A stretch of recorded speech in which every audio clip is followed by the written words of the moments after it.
Hi, and welcome back to Art a la carte for part 2 on how to draw people. In part 1, we learned how to draw a stick man. Not that kind of stick man, but how to use some basic shapes like circles and lines to represent different parts of the body. We talked a little bit about proportioning and all that. If you haven't watched video 1 and you're not understanding what we're talking about, click the link right here and it'll take you to part 1 of drawing people, and then you can come back for part 2. So in part 2, we're going to learn how to actually put a little bit of motion in with our drawing, and also how to add some flesh on his bones because he's looking rather thin. So let's get started. A good way to practice this is to list off some different motions that your stick person can be doing, like jumping or running or swimming.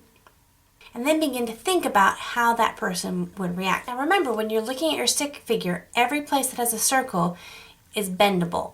So you want to be able to bend and pivot those any way you want. So let's take the first one, jumping. So we're going to start off with his head, and we're going to lift his shoulders up high. So we're going to put a nice curve to that.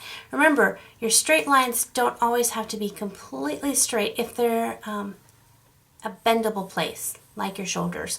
If your forearm, you don't want to curve that because there's no way that that can bend. But this is all made so this can bend and curve.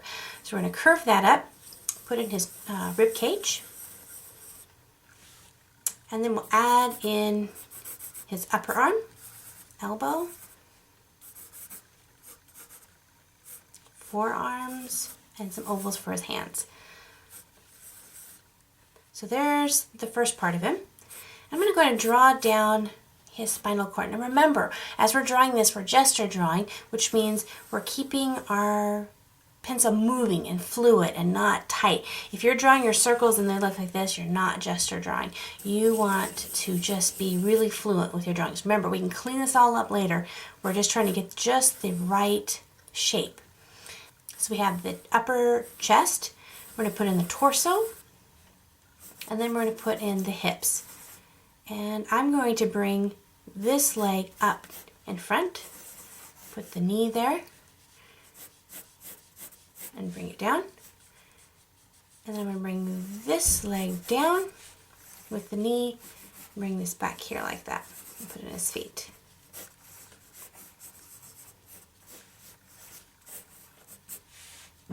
Just to get that motion and fluidity in there.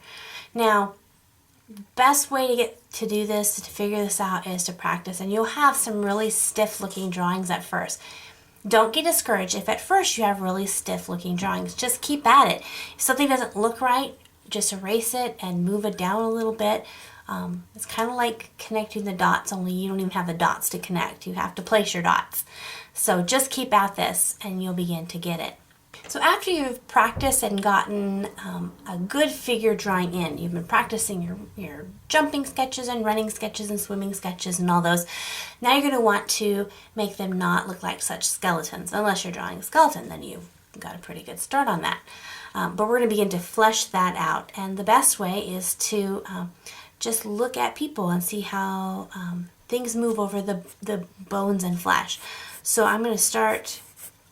It's almost like we're connecting the dots again, but we're just thinking about how the flesh forms around there. Thinking about the muscles. In your upper legs, you're going to have a lot more muscle up here than you will down here in the ankles. So of course it will get a little bit thicker there. And then it thins out towards the knee and then comes in with the calf muscle. And then thins out for the ankles.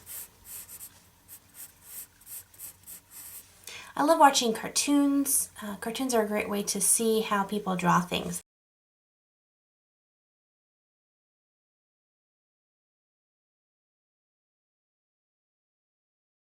One thing you're going to find is you don't want to use straight lines when you're drawing the skin.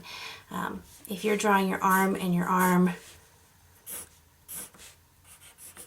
has straight lines like this, there's no one who has straight arms like that because of the muscles under there. You're going to have nice curves to them.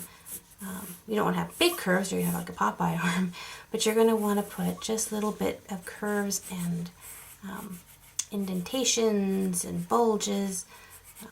So once you have the figure fleshed out, then you can go back in with your eraser and erase your stick person.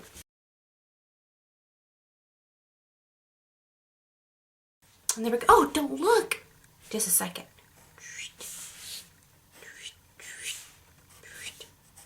Oh, whew, now she's got an outfit on. Okay. Whew. I want to keep this family friendly there.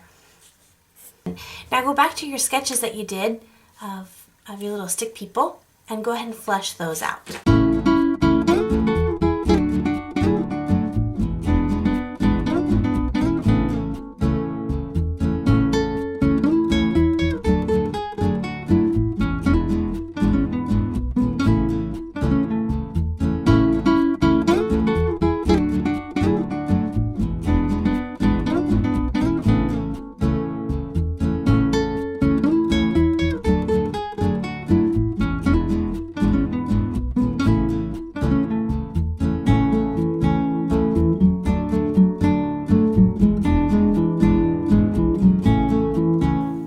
Okay, so there we have them all fleshed out and a little bit of detailing, not very much, just kind of some suggestions of different clothes and stuff. But again, we are still at the very basic beginnings of drawing people. Coming up, we'll begin tackling specific parts of the people, the hands, legs, face, all that, hair. If there is one in particular that you want to see really bad, leave a comment in the box below, and I will definitely try to get that one out sooner than later. Just keep practicing, don't give up, and have fun while you're drawing. Also, if this is your first time watching my videos, please check out my other art videos. I have lots of different things that I have made tutorials about, and if I'm always open for suggestions if there's something that you would like to learn how to draw. So thank you guys so much. Have a great day, and we'll talk to you later. God bless you. Bye-bye.